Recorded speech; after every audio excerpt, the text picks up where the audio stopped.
The tragedy of the rape of Nanjing began with the Japanese army marching into China, fully expecting to be completely dominant and superior to the Chinese army, not expecting much of a fight. The Japanese had even bragged that they would conquer all of China in just 3 months, says the history place, who provided a synopsis of the events that occurred in Nanjing. Prince Asaf allowed for the events that were to follow. Although he was the figure who initiated the rape of Nanjing by allowing for the soldiers in China to proceed to Nanjing itself and to take action against the inhabitants, the Japanese government can also be identified as the perpetrators because they were the ones who had control of the Japanese military forces. It was then that under the command of General Iwani Matsui, the 50,000 remaining soldiers were to kill the 600,000 innocent civilians occupying Nanjing. 300,000 men, women, and children were murdered. No one was to be spared. The army began to eradicate Chinese prisoners of war, believing that because they surrendered, they were subhuman and unworthy of honor. 90,000 prisoners of war in total were killed. Japanese soldiers would readily capture women and mercilessly rape them. If the women were found with their family, some soldiers would order the daughters to be raped by their fathers,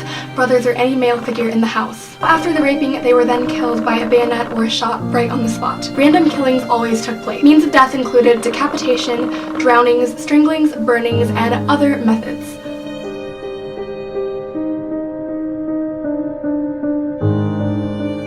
As we read in Tillman's article, one of the conventions that was involved in defining the war crimes were the Geneva Conventions. They were adopted on August 12th in 1949, and they pretty much defined the importance of domestic legislation and domestic jurisdiction as to how to deal with war crimes. So, on that note, how do war crimes affect us here today in modern day America, but in the domestic regions?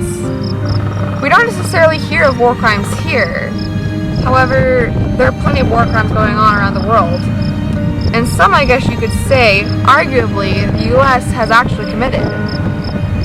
However, war crimes can get so out of hand. It's not just like a simple stepping on another person's territory. It's the taking of lives. Those could end up being like modern day wars within our own country.